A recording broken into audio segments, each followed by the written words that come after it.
The economics of the Third Reich and National Socialist Germany.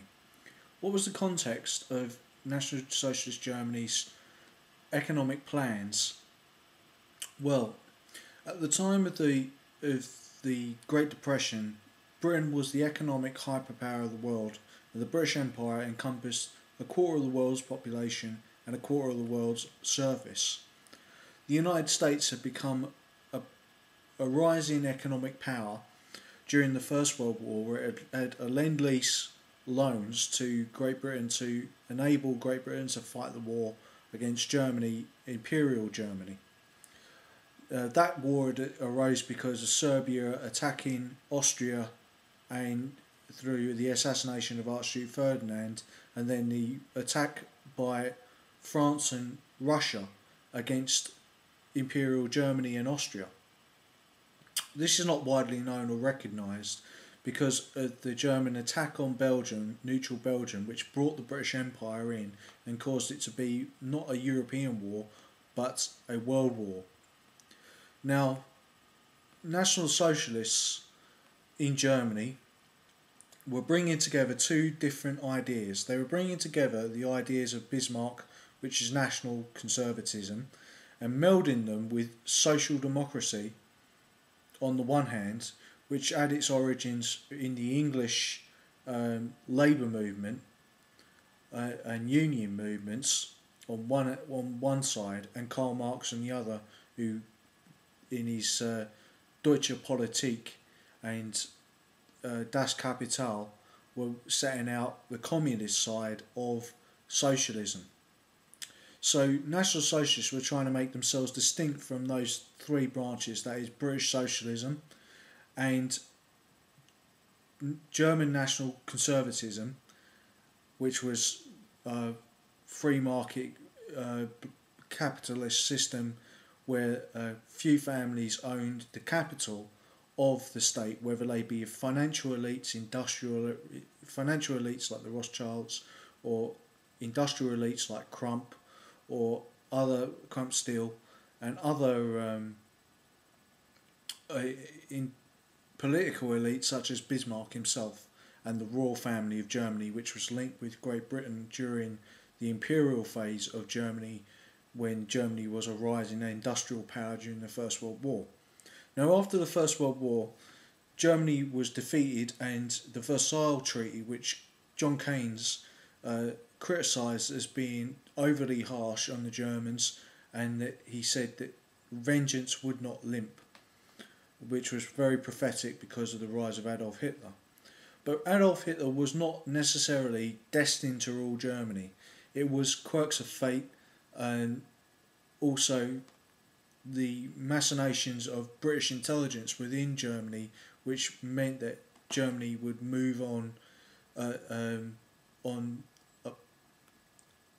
in a chaotic way towards National Socialism, because of course of the Bavarian Soviet inspired revolution, communist revolution in Bavaria, and the reactionary rise of National Socialism as a nationalism and socialism melded together. That is the nationalism of the state and the socialism of the economy, a social model for the economy. So in a sense, it was an early attempt at a social market. Now, I'm for a social market, but that does not mean that I'm a National Socialist. I'm a nationalist, English nationalist, but I'm also a social democrat. And it's the democratic part of National Socialism that got left behind. The democratic part was never put on, but in the original 25-point plan that was both in the Austrian National Socialist Party and also in Mein Kampf, was in the party. So I'll now read this from a source on Wikipedia. So the National Socialist Programme of 25 points was the first political formation of the Austrian National Socialist Party in 1918, and later in the 1920s the National Socialist German Workers' Party, that's Adolf Hitler's party. The National Socialist program originated a DAP conference in Congress in Vienna and was taken to Munich by civil engineer and theoretician Rudolf Jung, who, having explicitly supported Hitler, had been expelled from Czechoslovakia because of his political agitation. The politician Joseph Pitzner, a Sudetenländer German and a National Socialist, wrote that the synthesis of the two great dynamic powers of the century, of the national and social ideas, has been perfected in the German borderlands, like the Sudetenland, on the border between Germany and the Czech Republic, which thus were far ahead of their motherland. Moreover, despite the political synchronism of National Socialism, the 25-point plan advocated democracy and greater popular rights, although only for racially pure Germans. That would be Germans of Nordic race. This is the history. When the National Socialists redacted their 25-point programme, Czechoslovakia and Austria were sub-originated states integral to the Austro-Hungarian Empire, not sovereign nations. Here the political programmes of the Sudetenland and the Austrian National Socialist parties addressed their particular discontents with the Habsburg monarchical system, which was a feudal system, thus the development of an ideologically discrete German Worker Party in Vienna, Ozig and Egar.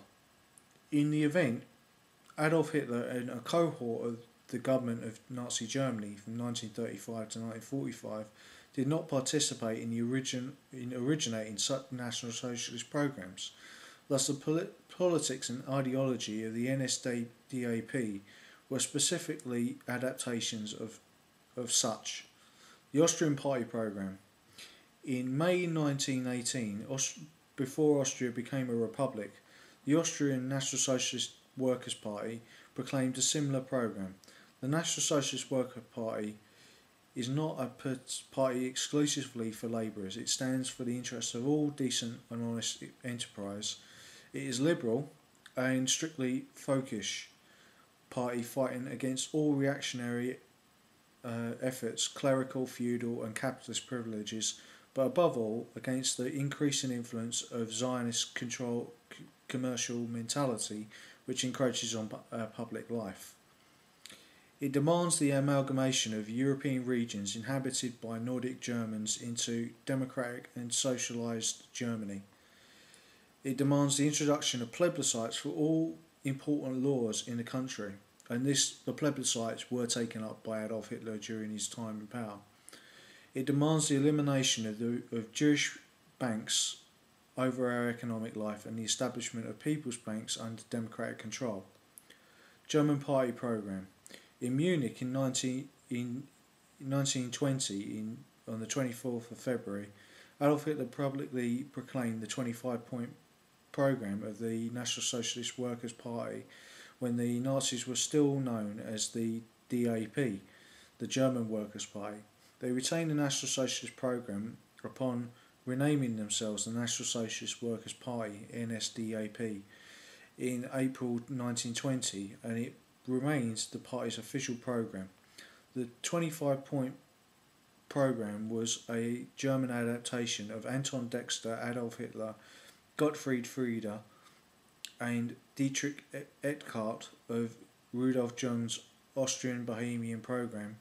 Unlike the Austrians, the Germans did not claim to be either liberal or democratic and opposed neither political reaction nor the aristocracy, yet advocated democratic institutions, i.e. the German Central Parliament, and voting rights solely for Germans, implying that a Nazi government would retain popular suffrage